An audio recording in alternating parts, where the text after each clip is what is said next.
Welcome to Kids Hooked on Outdoors. This week we're in southern Iowa and northern Missouri here at Soap Creek Outfitters with Mr. Brian Lindberg. Y'all just stay tuned, and later on in the show we've been going after one of these big North Missouri bucks. Stay tuned, we'll be right back after these messages.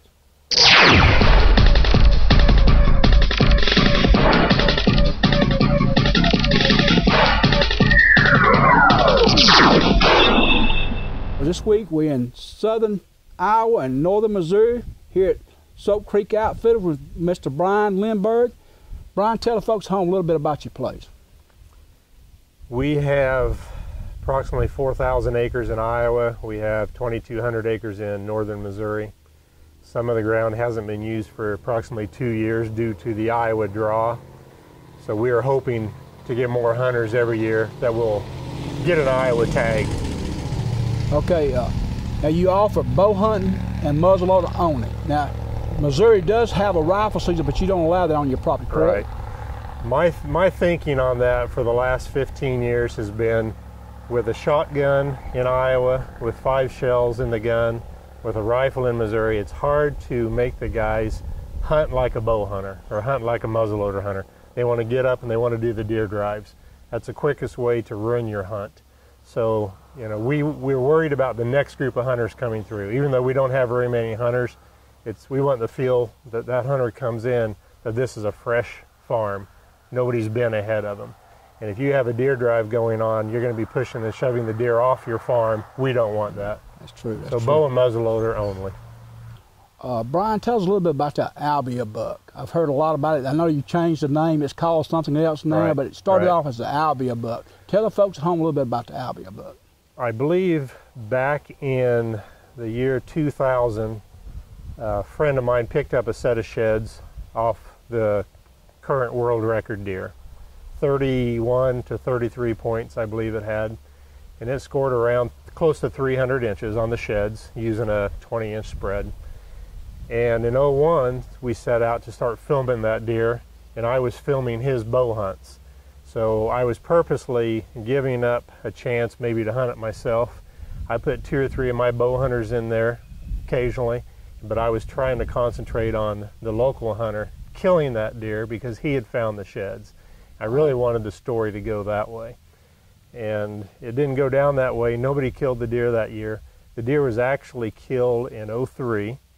But we have a lot of pictures of that deer all in our cameras, and we filmed the deer a lot, you know, in the off season when it was in velvet, when the deer don't care, you know, the guys are out there, so they're easy to film that way.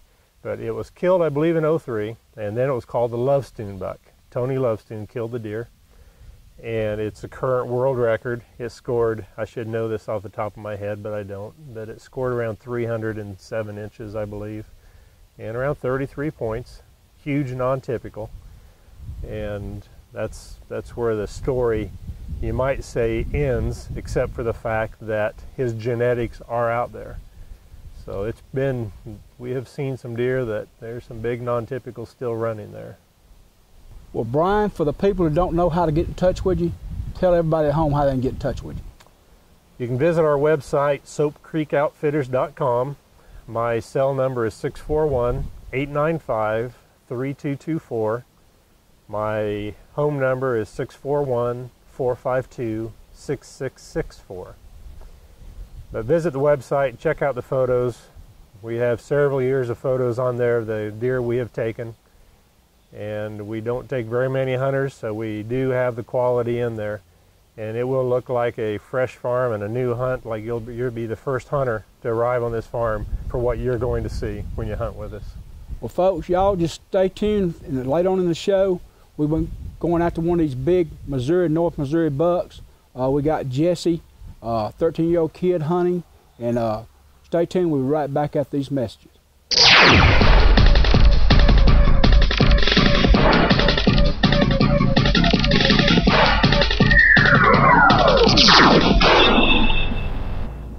Well, Brian, tell the folks at home a little bit about the video you shot.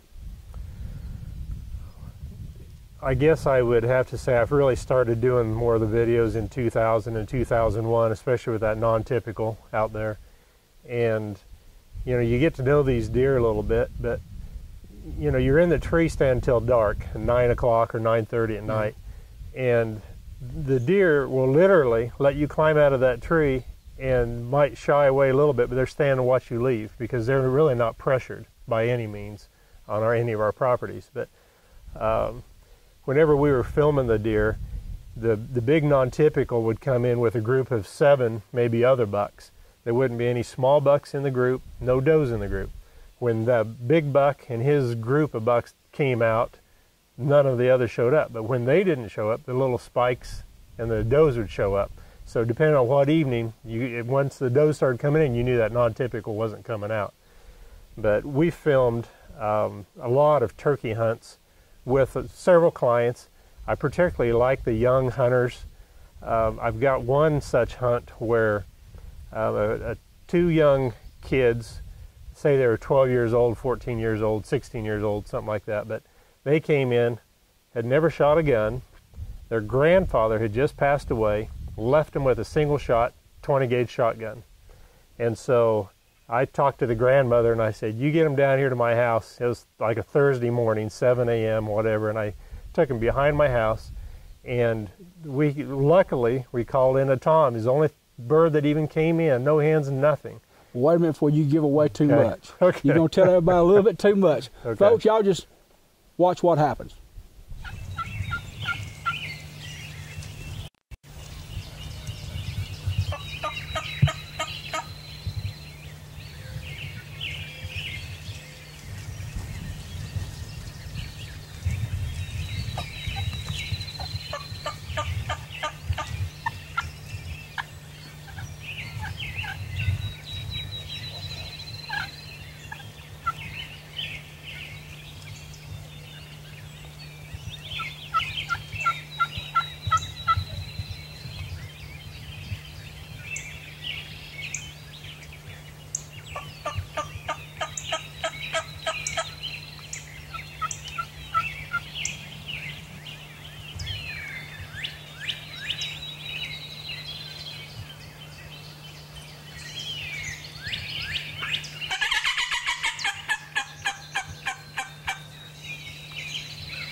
Brian, this is sort of typical of what you can shoot up here at Soap Creek Outfitters, correct? Now these are got masks. I know the Albia buck's a lot bigger than these, but these are a bunch of sheds that you found.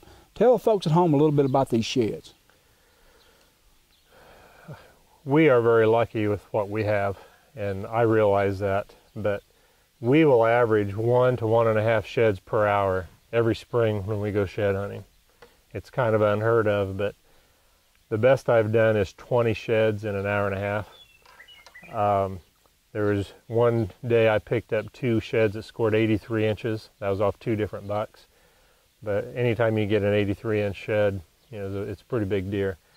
And we're big on the cameras, of course. And if I can match up the sheds, and my hunter comes in the next year and kills that deer, we will give him the sheds to match up with his deer and the photographs. You know, that's a big thing for me, is those photographs, and then we'll go back and say, oh, I've got him on my cameras. Well, yeah, that's neat to have. Just like the Albia buck, you've got the sheds from the second year, a third year. We have the sheds from the first year they were found, and the sheds I believe they were picked up 2 years after that. And now you own the original. I've got the original set of sheds. Okay. Yes. Well, folks, if you're looking to kill a big deer, looking at these sheds, and you'll be seeing cuts of this Albia buck. You can go on the web page and see that also. But if you're looking to book a good hunt, in 6 days, I believe if you can shoot a bow, you can kill at least a 150 or 160 buck, or at least see one. So if you need to practice a lot, give Brian a call and see if you can't get one of these big bucks.